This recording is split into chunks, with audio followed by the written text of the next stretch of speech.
Yang seharusnya dijadikan terdakwa itu adalah Joko Widodo, namun kemudian yang didudukkan sebagai terdakwa adalah proses sebaliknya, yaitu Dr. Tifa. Penegakan hukum yang dilakukan oleh para penegak hukum ini adalah melakukan apa yang disebut pemutarbalikan penegakan hukum. Pemutaran balikan penegakan hukum ini adalah apa yang kami sebut sebagai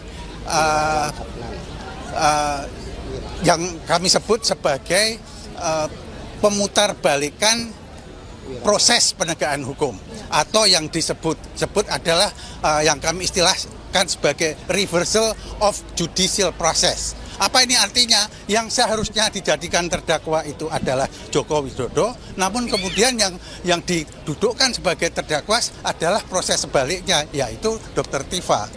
Penegakan hukum seperti ini adalah ancaman serius terhadap kehidupan berdemokrasi dan bernegara secara berkeadilan.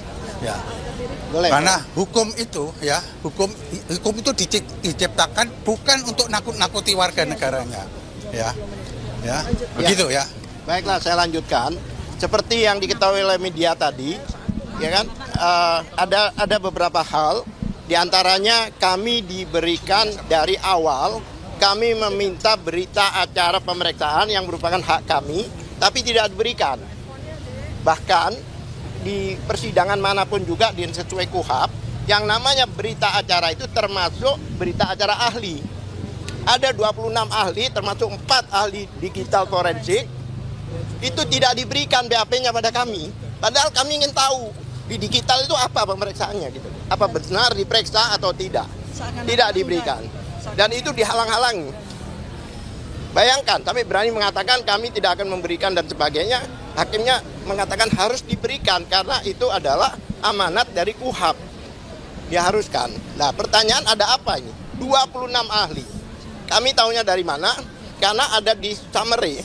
Kami diberi summary, itu ada ahli-ahli itu. Ya kan, ada beberapa profesor, beberapa doktor dari universitas, yang mana ya otomatis universitasnya juga bertanggung jawab kalau ada kekeliruan di situ kan. Itu satu. Kedua, beliau ini kan masih disuruh wajib lapor di kejaksaan. Kan sekarang itu kan kewenangan bukan kewenangan kejaksaan lagi. Kewenangannya ada kewenangan hakim. Makanya saya tanyakan, apa masih untuk wajib lapor? Hakim katakan sudah tidak perlu karena setiap minggu sudah kami hadirkan di persidangan. Terima kasih. Baik, teman-teman wartawan sekalian. Apakah ada keinginan sebentar dari saya jawab, saya terangkan dulu. Teman-teman wartawan, yang ketiga terkait dakwaan Undang-Undang ITE pasal 35 dan 32. Yang pertama terhadap dakwaan ini, saudara penuntut umum menghadirkan apa yang disebut berita acara pemeriksaan laboratoris kriminal. Ada 2 laporan laboratoris kriminal yang disebutkan dalam surat dakwaan. Tetapi ternyata dalam daftar barang bukti tidak satu pun dari apa yang disebut berita acara pemeriksaan laboratoris itu yang dilampirkan. Yang kedua, bahwa dakwaan ITE itu terkait dengan perbuatan. Perbuatan apa? Perbuatan antara lain memanipulasi, mengubah, menciptakan, dan sebagainya. Dengan tujuan apa? Dengan tujuan agar sesuatu yang palsu seolah-olah otentik. Benar, asli. Jadi perbuatan. Tapi yang didakwakan oleh saudara penuntut umum bukan tentang perbuatan. Melainkan apa? Perkataan. Perkataan apa? Perkataan saudara Tifa dalam acara yang dipandu oleh saudara Aiman Wicaksono. Itu perkataan, bukan perbuatan. Kemudian yang ketiga, ini yang namanya lain yang gatal, lain yang digaruk. Mengapa saya katakan begitu? Bahwa terkait dengan dokumen punya Sandi, ya, siapa? Dian Sandi, ya, dokumen itu terkait dengan ITE mengubah dan seterusnya tadi itu. Tetapi oleh jaksa, saudara tadi dengar sendiri kan di ruangan sidang, dalam tanggapan terhadap kami, dia itu mencampur adukan dengan pasal-pasal terkait dengan fitnah. Ini lain yang gatal, lain digaruk. Kalau pasal fitnah bukan di situ, dakwaan pertama dan dakwaan kedua. Kalau ITE nggak ada urusan dengan fitnah. Karena tidak ada urusan dengan fitnah, maka urusan kita dengan pemilik dokumen. Inilah yang kami dalilkan dari sejak awal. Siapa pemilik dokumen? Dian Sandi, gitu loh. Nah, Dian Sandi itu nggak pernah ngelapor, nggak pernah keberatan. Yang keempat, kalau jaksa akan menggunakan kegiatan perkataan saudara Tifa dalam acara dengan Aiman Wicaksono sebagai delik perbuatan mengubah, menciptakan dan sebagainya, maka yang terjadi haruslah pertama kali dahulu adalah Jokowi mengatakan apa yang dimiliki oleh Dian Sandi itu benar adalah ijazah saya. Dan saya keberatan dengan perbuatan saudara Tifa. Ini tidak pernah ada pengakuan oleh saudara Jokowi bahwa yang ditunjukkan oleh saudara Dian Sandi itu adalah miliknya. Benar seperti itulah dokumen saya, ijazah saya, nggak pernah ada itu. Mengapa sekarang tiba-tiba dia teriak-teriak, ya seolah-olah itu adalah miliknya. Kalau betul, ya dia nggak usah menunjukkan ijazahnya. Dia cukup mengatakan kepada pers, kepada kita semua, bahwa itu yang ditunjukkan saudara Dian Sandi milik saya. Saya keberatan diolah oleh saudara Tifa. Begitu kira-kira. Terima kasih. Bang, ada satu pertanyaan, Bang. Apakah ada keinginan dari tim Tifa ini untuk mediasi ke istana untuk ketemu Pak Prabowo untuk mengungkap inisiatif palsu ini? Saya pastikan begini. Kita tidak pernah punya keinginan mediasi. Tapi kalau yang Anda tanyakan dari pihak mereka pernah atau tidak, berkali-kali. Enggak, maksud saya mediasi itu untuk minta kepada Prabowo, Pak Presiden. Oh, Prabowo nggak ada urusan. Membantu. Nggak ada urusan. Nggak ada urusan. Jokowi ini. Nggak ada urusan. Ada lagi? Dokter Tifa boleh nggak? Oke, lanjut. Hah? Ya. Jaksa tadi menolak eksepsi Dokter Tifa seperti apa, Dok? Kita tidak pernah tahu tentang itu. JPU tidak pernah menjanjikan bahwa Jokowi akan dihadirkan. Untuk sebagai pembuktian data dan Jokowi tidak pernah menjanjikan hal Saya itu. tambahkan ya. Saya tambahkan. Menarik. Ini kan ada 4 pelapor ya. Kan ada Lex Sumanan dan sebagainya, ada Jokowi 4 pelapor. Di dalam BAP yang judulnya pelapor hanya 3 orang itu. Jokowi tulisannya saksi di situ. Makanya kami bingung juga. Makanya kami akan uji di persidangan ini.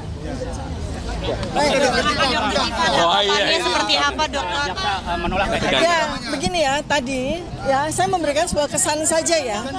Ya, begini ya, tadi saya mendengarkan tanggapan dari JPU atas nota perlawanan yang kami berikan ya pada minggu lalu. jangan nutupin Dokter Tifa. Ya, kurang lebih apa? Nutupin Dokter Tifa. Kurang lebih apa tanggapan dari JPU itu sudah jelaskan ya, kita semua juga mendengarkan. Nah, saya ingin menyampaikan sebuah kesan saja ya, pada saat saya mendengarkan itu. Begini ya, teman-teman semuanya, saya ingin mengingatkan kepada semua masyarakat Indonesia, bahwa seseorang bernama Joko Widodo itu sudah menjadi pejabat publik sejak tahun 2005, ketika menjadi wali kota 2 kali, kemudian menjadi gubernur DKI Jakarta, kemudian menjadi presiden 2 kali. Nah, apakah Anda ingat kapan pertama kalinya Joko Widodo itu mengaku bahwa dia lulusan dari UGM? Itu tahun 2017. Jadi pada waktu beliau itu menjadi wali kota, tidak pernah ada satu kata pun yang menyatakan beliau adalah lulusan UGM, ya. Dan kemudian tidak ada cerita ada pernah reuni, tidak pernah ada cerita membawa teman-temannya ke Balai Kota Loji Gandrung Solo, ya, termasuk juga ketika beliau menjadi gubernur 2 tahun. Tidak pernah ada cerita beliau bikin reuni dan sebagainya.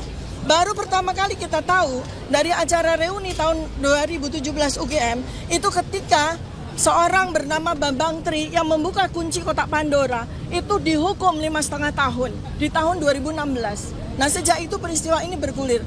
Nah, jadi ya saya ingin sampaikan ya bahwa yang bersangkutan itu ya di luar dari perkara yang kemudian dia laporkan, beliau tidak pernah ya, sungguh pun sudah menjadi pejabat publik selama 10 tahun, tidak pernah mengakui lulusan UGM, tidak pernah datang ke UGM, dan tidak pernah diundang oleh UGM. Itu adalah sebuah ketidaklaziman pada kampus kami UGM. Karena kampus UGM, kampus saya, itu sangat bangga dengan lulusan-lulusannya yang berhasil atau dianggap berhasil. Apalagi ini pejabat publik, apalagi ini adalah wali kota, gubernur, apalagi bahkan presiden. Tapi UGM sama sekali tidak pernah mengundang secara formal, secara resmi. Bahkan pada acara yang setiap tahunnya kami semua alumni UGM itu hadir, yaitu pada acara dies natalis ya, di mana kita itu melakukan perjalanan dari kampus UGM pertama itu selalu ada napak tilas, itu selalu ada pejabat-pejabat.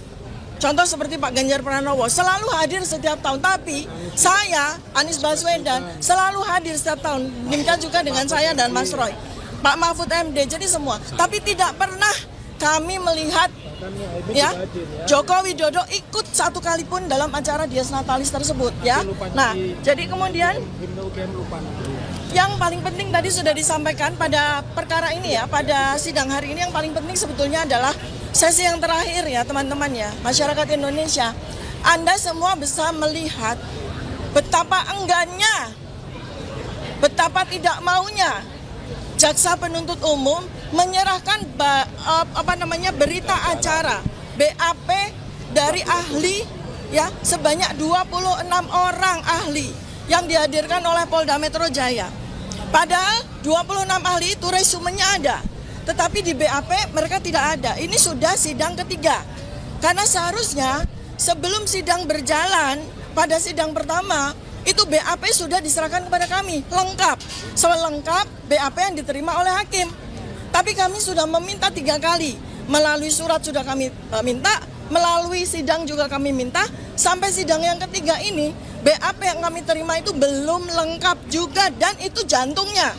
Itu yang paling penting, yaitu ahli dari Polda Metro Jaya dan 4 orang ahli digital forensik. BAP-nya tidak kami terima. Ya, BAP lab forensik itu tidak kami terima sampai dengan hari ini. Ya, itu yang paling penting di dalam sidang ini. Nah, mudah-mudahan kita semua berdoa agar minggu depan, di mana jawaban atas eksepsi kami itu diberikan dengan penuh hikmat kebijaksanaan, dengan penuh kecerdasan akhlak, hidayah dari Allah Subhanahu wa taala kepada para hakim. Amin. Ya, supaya hakim memberikan keputusan yang seadil-adilnya dan sebenar-benarnya. Terima kasih.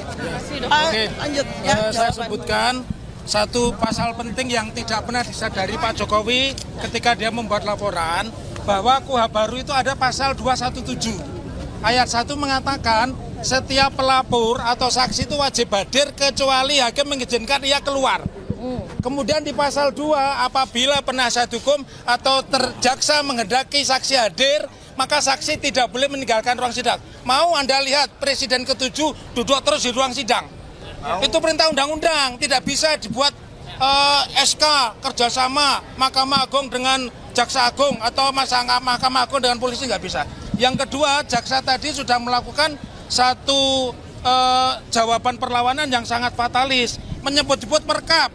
Setelah berlakunya KUHP baru, Undang-Undang Nomor 20 Tahun 2025 dan Undang-Undang Nomor 1 2023 apa tentang KUHP dan KUHP, jelas disebutkan di peraturan jaksa nomor 1. Bisa demikian breaking news hari ini. Saat lagi Anda akan menyaksikan Breaking Goals bersama rekan kami Wiki Ardian. Saya Togi Sinaga pamit, terima kasih dan sampai jumpa.